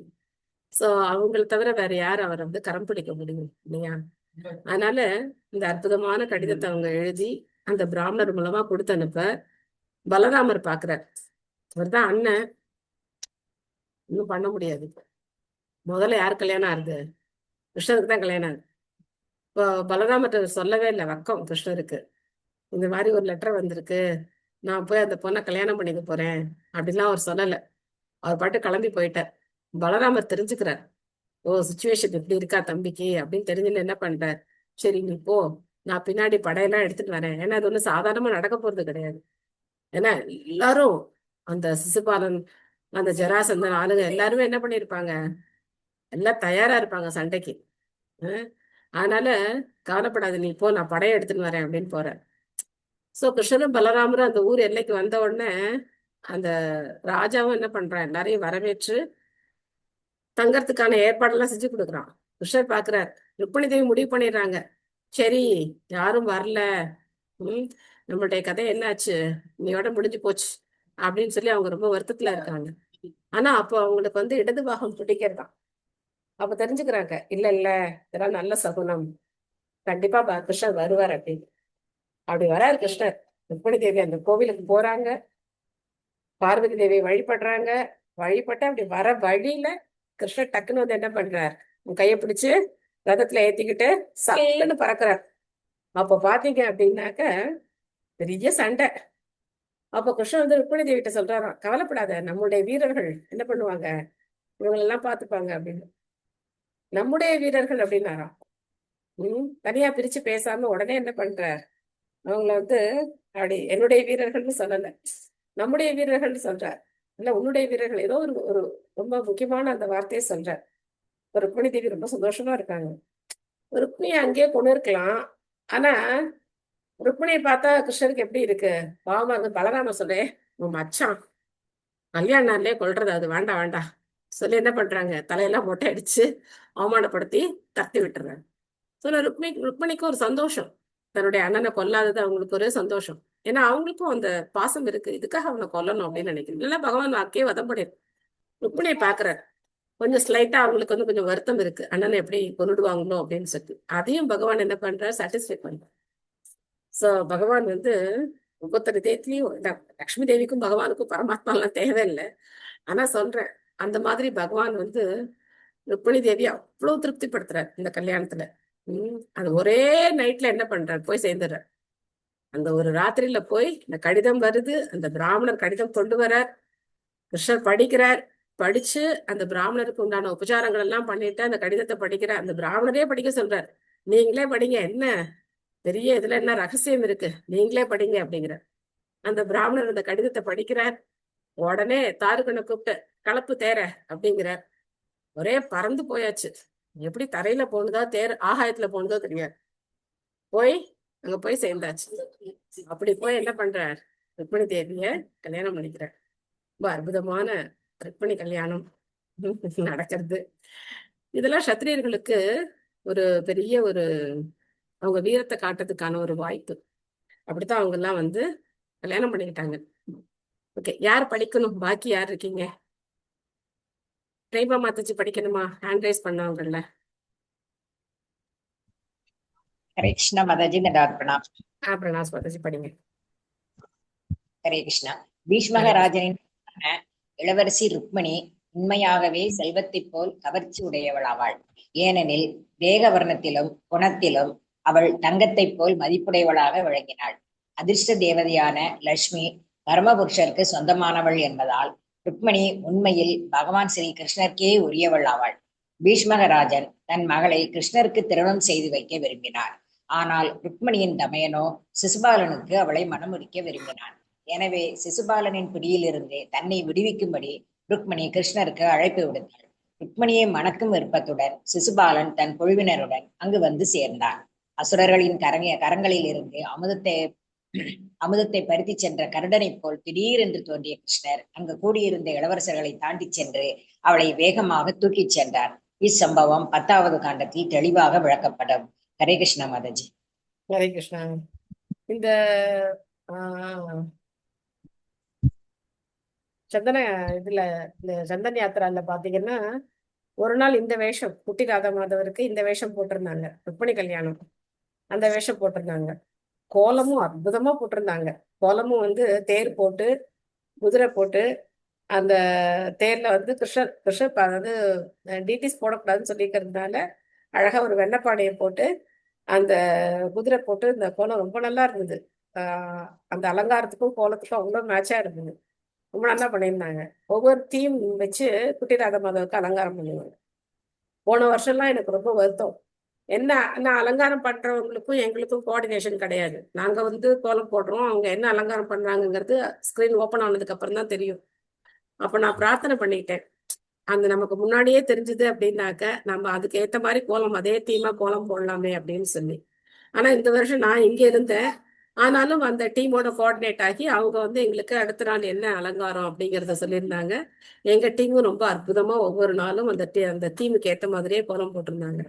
அதுல இந்த ருக்மிணி கல்யாணம் போட்டிருந்தது ரொம்பவே அழகா இருந்தது. அந்த குதிரை அப்படியே நேச்சுரலா போட்டு அந்த தேர் போட்டு ரொம்ப அழகா பண்ணியிருந்தாங்க. என்னால உங்களுக்குலாம் அதெல்லாம் அனுப்ப முடியல, ஏன்னா பகவானோட சேர்ந்து இந்த போட்டோ தான் எனக்கு போடணும்னு ஆசை. வெறும் கோலம் மட்டும் போட்டா எனக்கு என்னமோ அது அவ்வளவு திருப்தியை கொடுக்கல. அதனால நான் ஷேர் பண்ணாமலே இருந்தேன். இவ்வளவு பண்ணியிருந்தாங்க. சோ அது மாதிரி பகவானுடைய லீலைகள்ல நம்ம வந்து மூழ்கி போனோம் அப்படிங்கிறதுக்கு இதெல்லாம் நமக்கு பகவான் ஒரு வாய்ப்பு கொடுக்குறாரு. அவருக்கு சேவை செய்யும் போது இந்த மாதிரியான வாய்ப்புகளை பகவான் நமக்கு கொடுக்கிறார். ரொம்ப ரொம்ப அற்புதமா இருந்தது. ககுத்மினோ வித்தநாசோ தமித்வா ஸ்வயம் வரே நாக்னஜிதம் உவாக தத் பக்னமானான் அபிகிருத்யதோக்ஞான் ஜக்னே அசத சஸ்திர பிரதஸ்வ சஸ்திரைஹி. சேமர சடங்கில் மூக்கணங்கயிறு பூட்டப்படாத 7 காளைகளை அடக்கிய பகவான் நாக்னஜித் இளவரசியை மணந்தார். பகவான் வெற்றியடைந்த போதிலும் இளவரசியை தங்களிடம் ஒப்படைக்கும்படி அவரது போட்டியாளர்கள் கேட்டனர். இவ்வாறாக அவர்களுக்கிடையில் போர் மூண்டது. ஆயுதபாணியான பகவான் அவர்கள் அனைவரையும் கொன்றார் அல்லது காயப்படுத்தினார். ஆனால் அவர் காயப்படவில்லை. அடுத்தது என்னது, நம்ம இங்க தமிழ்நாட்டுல ஃபேமஸ் தமிழர்களுடைய விளையாட்டு அப்படின்னா சொல்றோம், காளைகளை அடக்கிறது அப்படிங்கிறது. ஆனா இது யாருடைய விளையாட்டு? பகவானுடைய விளையாட்டு. ஜென்மாதி அஸ்ய தக, எல்லாமே பகவான்கிட்ட தான் வருது. யாரும் என்ன பண்ண முடியாது, புதுசா ஒன்னெல்லாம் கண்டுபிடிக்க முடியாது. தமிழர் திருநாள் அதெல்லாம் அரசியல்வாதிகள் பண்ற சில்லுமுண்டு வேலைகள். இங்க 5000 வருஷங்களுக்கு முன்னாடி பகவான் என்ன பண்ணார்? 7 காளைகளை அடக்கி நாக்னஜித் அப்படிங்கிற அந்த இளவரசிய திருமணம் பண்ணிக்கிறார் பகவான். அதுக்கப்புறம் ஜாம்பவதி, இந்த மாதிரி 8 பிரின்சிபல் குயின்ஸ் பகவானுக்கு இருக்காங்க. எப்படி அஷ்ட சகிகள் எப்படி இருக்காங்களோ அதே மாதிரி 8 ராணிகள் பகவானுக்கு, ரொம்ப முக்கியமான 8 ராணிகள். ருக்மிணி, சத்யபாமா, நாக்னஜித், மித்ரவிருந்தா, இந்த மாதிரி 8 பேர் இருக்காங்க. பிரியம் பிரபுர் கிராமிய இவ பிரியாய விதித்சு அர்ச்சத்ரீதம் தியுதம் யதர்த்தே வஜ்ரி ஆத்ரவத்தம் சகனோ ருஷாந்த ரீடாமிருகோ நூனம் அயம் வதூனம். ஒரு சாதாரண மனிதனைப் போல் தம் பிரிய மனைவியை மகிழ்விப்பதற்காக பகவான் சொர்க்கத்தில் இருந்து பாரிஜாத மரத்தை கொண்டு வந்தார். ஆனால் தன் மனைவிகளுக்கு அடங்கி நடக்கிற சொர்க்கராஜனான இந்திரன் தன் மனைவிகளால் தூண்டப்பட்டு பகவானுடன் சண்டை செய்ய முழு பலத்துடன் அவர் பின் ஓடினார். ஒரு தடவை விருந்தாவனத்துல பட்டது போர்ல இந்திரனுக்கு. திரும்ப அந்த பாரிஜாத மரத்தை யார் கேட்டா? யார் கேட்ட பாரிஜாத மரம் பகவான்கிட்ட? சத்யபாமா. சத்யபாமா மாதாஜி. சத்யபாமா. ருக்மணி. ஆமா. ஒரு தடவை போய் ருக்மிணி தேவிக்கு அந்த பூவை கொண்டு கொடுத்தார். ஆனா சத்யபாமாவுக்கு கோவம் வந்துச்சு. அது என்ன, அந்த பூவை கொண்டு அந்த ராணிக்கு மட்டும் கொடுத்தீங்க அப்படின்னு. என்ன, அவளுக்கு பூ தானே கொடுத்தேன், அவனுக்கு மரத்தையே கொண்டு கொடுக்குறேன் வா அப்படின்னு சொல்லி என்ன பண்றாரு. அப்போ கணவனுக்கு, அந்த மனைவிக்கு கட்டுப்பட்ட கணவன் போல அவர் நடந்துக்கிறாராம். ஆனா உண்மையிலேயே அவர் அப்படி கிடையாது. தன்னுடைய ராணிகள், தன்னுடைய பக்தர்களுடைய பக்திக்கு கட்டுப்படுறார். ஆனா இந்திரன் மனைவிகளால தூண்டப்பட்டு பகவானுடைய சண்டைக்கு போறார். பத்மா மாதாஜி படிக்கிறீங்களா? பத்மா ஆர். ஹரே கிருஷ்ண மாதாஜி. பிரணாம்ஸ் மாதாஜி. வாசிக்கிற மாதாஜி. பொருளுரை. ஆசா பக்தி வேதாந்த ஸ்ரீல ஸ்ரீ சுவாமி பிரபுபாதா கி ஜெய். ஒரு சமயம் தேவர்களின் தாயான அதிதிக்கு ஒரு காதணியை பரிசளிப்பதற்காக பகவான் தன் மனைவியான சத்யபாமாவுடன் சொர்க்கலோகத்திற்கு சென்றார். சொர்க்கலோகங்களில் மட்டும் வளரக்கூடிய பாரிஜாதம் என்ற பூமரம் ஒன்று அங்கிருக்கிறது. சத்யபாமா அம்மரத்தை பெற விரும்பினாள். பகவான் ஒரு சாதாரண கணவரை போல் தம் மனைவியை திருப்திப்படுத்துவதற்காக அந்த மரத்தை கொண்டு வந்து விட்டார். வஜ்ராயுதத்தை வைத்திருப்பவரான இந்திரனை அது கோபம் ஊட்டியது. பகவானை விரட்டி சென்று அவருடன் சண்டை செய்யும்படி தன் மனைவிகளால் இந்திரன் தூண்டப்பட்டார். இந்திரன் மனைவிகளுக்கு அடங்கிய கணவர் என்பதாலும் ஒரு முட்டாள் என்பதாலும் அவர்கள் பேச்சை கேட்டு பகவானையும் எதிர்க்க துணிந்தார். அனைத்தும் பகவானுக்கு சொந்தம் என்பதை மறந்த இந்திரன் முட்டாள்தனமாக நடந்து கொண்டார். சொர்க்கத்திலிருந்து மரத்தை எடுத்து சென்ற பகவானிடம் எந்த குற்றமும் இல்லை. ஆனால் மனைவிக்கு அடங்கியவர்கள் பொதுவாக முட்டாள்களாகவே இருப்பதைப் போலவே சச்சியை போன்ற தன் அழகிய மனைவிகளுக்கு அடிமைப்பட்டிருந்த இந்திரனும் ஒரு முட்டாள் ஆவார். கிருஷ்ணர் தம் மனைவியான சத்யபாமாவின் கட்டுப்பாட்டுக்கு அடங்கி சொர்க்கத்திற்கு சொந்தமான பொருளை எடுத்து சென்றதால் அவரை தண்டிப்பது சரியான செயல்தான் என்று இந்திரன் நினைத்தார். பகவான் அனைத்திற்கும் உரிமையாளர் என்பதையும் அவரை யாராலும் கட்டுப்படுத்த முடியாது என்பதையும் இந்திரன் மறந்து போனார். பகவான் முற்றிலும் சுதந்திரமானவர் ஆவார். மேலும் தம் மன உறுதியினாலேயே சத்யபாமாவை போன்ற நூற்றுக்கணக்கான ஆயிரக்கணக்கான மனைவிகளை அவரால் அடைய முடியும். எனவே சத்யபாமா ஓர் அழகிய மனைவி என்பதால் அவளுக்கு அவர் அடங்கியவராக இருக்கவில்லை. ஆனால் அவளது பக்தி தொண்டினால் திருப்தியடைந்த பகவான் தம் பக்தியின் தூய பக்திக்கு பிரதியுபகாரம் செய்ய விரும்பினார். தேங்க்யூ மாதாஜி. ஹரே கிருஷ்ணா. ஹரே கிருஷ்ணா. சோ பகவான் எந்த பெண்ணோட அழகுக்கும் மயங்கினவர் கிடையாது. இதை நம்ம நரநாராயணனுடைய ரிஷிகள்லயே பார்க்கலாம். நரநாராயணர்களுடைய அந்த தவத்தை கலைக்கிறதுக்காக தேவலோகத்திலேருந்து ஊர்வசி அனுப்பி வைக்கிறாங்க. சோ அப்போ பகவான் தன்னுடைய தொடைய தட்டுறார். இல்ல அதுல அவர் தொடையில இருந்தா ஊர்வசி வர்றாங்க. சோ அப்போ இந்த மாதிரி ரம்பா இந்த மாதிரி அழகிய பெண்கள் எல்லாம் வெக்கமடைஞ்சு அந்த ஊர்வசியுடைய அழகை பார்த்து அவங்க எல்லாம் வெக்கப்பட்டு போறாங்க. சோ பகவான் தான் எல்லாத்தையும் படைச்சிருக்காரு, அவருக்கு தான் எல்லாத்துக்கும் உரிமையாளர். அவர் நினைச்சா என்ன பண்ணலாம், எதை வேணா அவருக்கு தன்னுடைய பக்தர்களுக்காக அவர் எதை வேணா ஏற்படுத்தி கொடுக்கலாம்.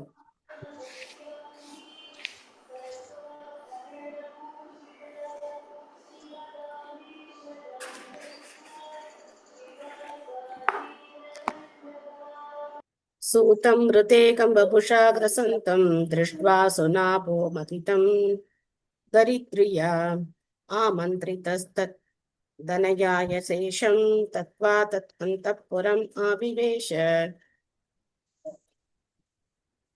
தரித்திரி என்னும் பூமியின் மகனான நரகாசுரன் ஆகாயவெளி முழுவதையும் கைப்பற்ற முயன்றான். இதற்காக அவன் பகவானால் போரில் கொல்லப்பட்டான். அவனுடைய தாய் பிறகு பகவானிடம் வேண்டினான். இவ்வாறாக ராஜ்யத்தை நரகாசுரனின் மகனிடம் திருப்பி கொடுத்த பகவான் அசுரனின் வீட்டிற்குள் புகுந்தார். சோ இந்த லீலையை தான் நம்ம தீபாவளி அப்படின்னு கொண்டாடுறோம். சுபமலர் மாதாஜி படிக்கிறீங்களா? ஹரே கிருஷ்ணா மாதாஜி. கரெக்ட். பொருளுரை. நரகாசுரன் பூமி தேவியான தரித்ரியின் மூலமாக பகவானாலேயே பெறப்பட்ட மகன் என்று மற்ற புராணங்களில் கூறப்பட்டுள்ளது. ஆனால் மற்றொரு அசுரனான பாணனின் கெட்ட சகவாசத்தினால் அவனும் அசுரனாக மாறினான். நாஸ்திகன் ஒருவன் அசுரன் என்று அழைக்கப்படுகிறான். தீய சகவாசத்தினால் நல்ல பெற்றோருக்கு பிறந்தவனும் ஒரு அசுரனாக மாறிவிடக்கூடும் என்பது உண்மைதான். பிறப்பை கொண்டு ஒருவனை நல்லவன் என்று முடிவு செய்ய முடியாது. நல்ல சகவாசத்தில் ஒருவன் பயிற்சி பெற்றிருந்தால் அவனால் நல்லவனாக ஆக முடியாது. நன்றி மாதாஜி. ஹரே கிருஷ்ணா. ஹரே கிருஷ்ணா. இந்த மாதிரி பிரபுபாதருடைய குழந்தைகள் யாரும் பக்தர்கள் ஆகல. பிரபுபாதர் உலகம் முழுக்க பக்தர்களை உருவாக்கினார். ஆனா அவருடைய மனைவியோ மகன்களோ பக்தர்களா ஆகல. அத்வைத ஆச்சாரியருடைய மகன்கள் நாஸ்திகர்கள் ஆயிட்டாங்க. சோ பகவானுடைய மகனே இங்க என்ன பண்றார், அசுரன் ஆயிட்டார். அதனால நாம அலட்சியமெல்லாம் இருக்க முடியாது. நாம நல்லா பக்தி பண்றோம், அதனால நம்ம கவலைப்பட வேண்டாம், நம்ம குழந்தைகள் நம்ம சொந்தத்தினர் எல்லாம் பக்தி பாதைக்கு வந்துருவாங்க அப்படிலாம் கிடையாது. அது ஒவ்வொரு ஆத்மாவுக்கும் இருக்கக்கூடிய தனிப்பட்ட சுதந்திரம். நல்ல சகவாசம், பக்தர்களுடைய சகவாசம் இருந்து பக்தர்கள் சங்கத்துல அந்த குழந்தைகள் பக்தியை பயிற்சி பண்றதுக்கான சூழ்நிலையை நாம உருவாக்கி கொடுக்கணும். அந்த மாதிரி நம்ம செய்ய தவறிட்டோம் அப்படின்னாக்க நம்மளால என்ன பண்ண முடியாது, நம்ம குழந்தைகள் நல்ல பக்தர்களா வருவாங்க அப்படிங்கறத உறுதியா சொல்ல முடியாது. அதுல எந்த இதுவும் கிடையாது, கேரண்டி எல்லாம் கிடையாது. உங்களுக்கு என்ன, நீங்க பெரிய பக்தர் அதனால உங்க குழந்தைங்க எல்லாம் பக்தர்களா தான் இருப்பாங்க அப்படிலாம் கிடையவே கிடையாது. எல்லா இடத்துலயும் என்ன இருக்கு, ஆபத்துக்கள் இருக்கு. அதுவும் இந்த கலியுகம்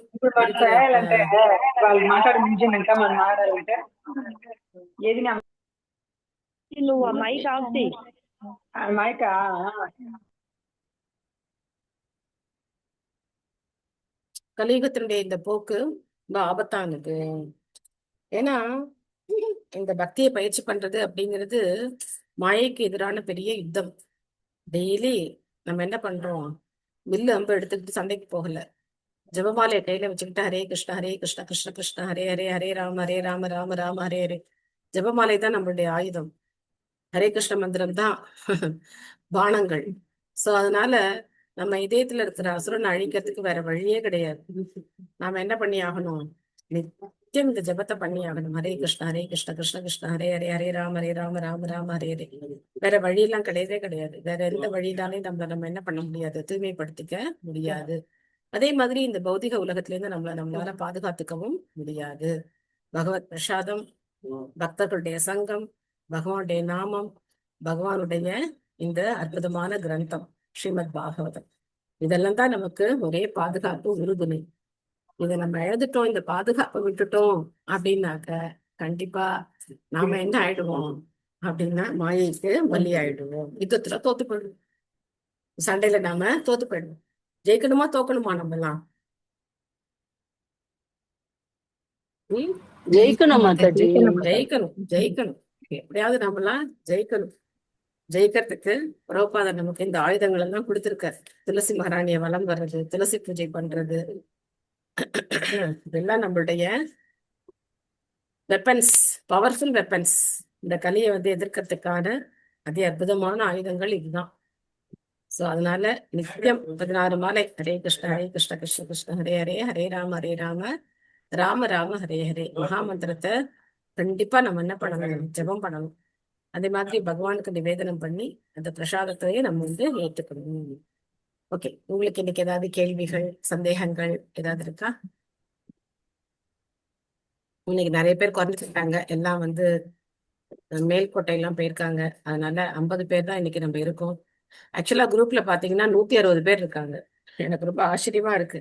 எல்லாரும் ரொம்ப ஆசையா நாங்க சேர்றோம் பேர் கொடுத்துட்டு கடைசியில 60-65 பேர் தான் ரெகுலரா வர்றாங்க. அந்த ரெகுலரா வர்றதுலயும் யார் யார் அந்த 65 பேர் அப்படிங்கறத நம்மளால ரொம்ப கரெக்டா பார்க்க முடியறது இல்ல. இருந்தாலும் இந்த கவுண்ட் பார்த்தோம் அப்படின்னா பார்ட்டிசிபென்ட்ஸ்ல 65 பேர் இருப்பாங்க. இன்னைக்கு 50 பேர் தான் இருக்கும். எனிவே எல்லாரும் வரணும்னு பிரார்த்தனை பண்ணிக்குவோம். எல்லாருக்கும் இந்த பாக்கியம் கிடைக்கணும். எல்லாரும் பாகவதத்தை படிக்கணும், கேட்கணும், உணரணும், அப்புறம் அவங்க சொல்லிக் கொடுக்கணும். இதுதான் நம்மளுடைய கோல். மாதாஜி, அந்த 8 பிரின்சஸ் சொன்னேன்ல, சொல்ல முடியுமா மாதாஜி? 8 பேர் யாருக்கு தெரியும்? யார் யார் சொல்லுவீங்க? சொல்லுங்க. ருக்மணி, சத்யபாமா,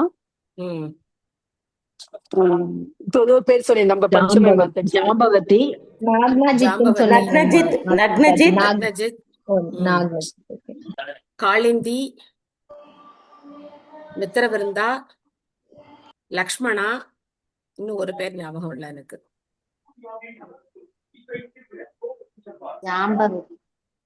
நாளைக்கு பார்க்கலாம். நேத்துக்கு இங்க இஸ்கான் போயிருந்தோம் மாதாஜி.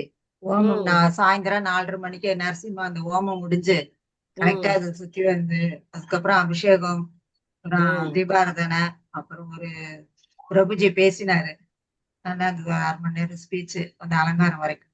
அதுக்கப்புறம் பிரசாதம் சாப்பிட்டு வந்தோம். அதான் ஒரு பிரபுஜி கேட்டாரு, நம்ம கிருஷ்ணரா இருக்கோம், அப்படி எதுக்கு எல்லாரும் நரசிம்ம ஜெயந்தி கொண்டாடுறோம், எதுக்கு இப்ப நரசிம்ம இதுக்காக வந்தோம் இங்க தெரியுதா அப்படின்னு கேட்டாரு. அப்பதான் சொன்னார், ஏன்னா நம்ம ஒவ்வொருத்தருக்குள்ளயும் அசுர குணம் இருக்கு. அந்த அசுர குணம் அந்த இரண்யகசிபுவை அழிக்கிறதுக்கு நரசிம்மரோட உதவி நம்மளுக்கு தேவை, அதனாலதான் வந்திருக்கோம் அப்படின்னு சொன்னாரு. ரொம்ப நல்லா இருந்தது. அதுவும் பகவான் தானே மாதாஜி, ஒரு நோக்கத்தோட வந்தார், அவ்வளவுதான். பகவான் தானே, பகவான் தானே. பிரகலாதர் கிருஷ்ணன் நமஸ்காரம் பண்றார், நரசிம்மர உபாசனை பண்ணல. பிரகலாதர் கிருஷ்ணா தான் சொல்றார். ஆக்சுவலா கிருஷ்ணர் பிரகலாதருக்காக பிரம்மாவோட அவருடைய பக்தர் வரமும் கொடுத்துட்டார். அதனால எல்லாத்தையும் பண்ணி என்ன பண்றாரு. இன்னைக்கு அந்த பொருளுரை ரொம்ப அருமையா இருந்தது. எதனால இந்த ஒரு வேஷத்துல வந்த, எதனால நகத்தினால அவனை கிழிச்சார். ரோபா சொல்றார், நகம் அப்படிங்கிறது உயிருள்ளதும் கிடையாது, உயிரற்றதும் கிடையாது, அது ஒரு ஆயுதம்னு சொல்ல முடியாது. அந்த மாதிரி பகவான் என்ன பண்றார், எல்லாத்தையும் இது பண்ணி இந்த மாதிரி ஒரு ரூபத்துல அந்த ஹிரண்யகசிபுவை வதம் பண்றார். ஹரே கிருஷ்ணா மாதாஜி. சொல்லுங்க மாதாஜி. மாதாஜி, இன்னொரு நேம் பத்ரா மாதாஜி. பத்ராவா? ஓகே. ஹரே கிருஷ்ணா. தேங்க்யூ மாதாஜி. பத்ரா. ஹரே கிருஷ்ணா மாதாஜி. சொல்லுங்க பிரபு. பகவான் மகன் கூடியே அசுரனா வேற இல்லைமா? ஆமாம் பிரபு, ஆமாம் பிரபு. ஆனா அந்த அசுரனுக்கு ஒரு வரம் என்ன அப்படின்னாக்க, தாயினாலதான் கொல்ல முடியும். சோ எந்த தாயாவது மகனை கொல்வாளா? கொல்ல மாட்டா. அதனால நரகாசுரனை வதம் பண்றதுக்கு மட்டும் பகவான் யார கூட்டின்னு போறார்? சத்யபாமாவை கூட்டின்னு போறார். சோ சத்யபாமாவை முன்ன வச்சு அந்த அசுரனை பகவான் வதம் பண்றார், தன்னுடைய மகனே வதம் பண்றார். ஆனா சத்யபாமாவை வச்சு பண்றார். நன்றி மாதாஜி.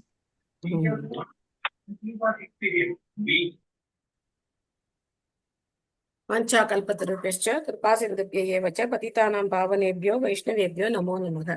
अनंत कोटि वैष्णव वृंद की जय, श्रील प्रभुपाद की जय, गौर प्रेमानंदे, हरि हरि हरि हरि बोल. थैंक यू माताजी. थैंक यू माताजी. Hare Krishna. Thank you all. Hare Krishna. And கொடுத்துறேன். हरे कृष्णा कृष्ण कृष्ण हरे हरे, हरे राम राम राम राम राम हरे हरे.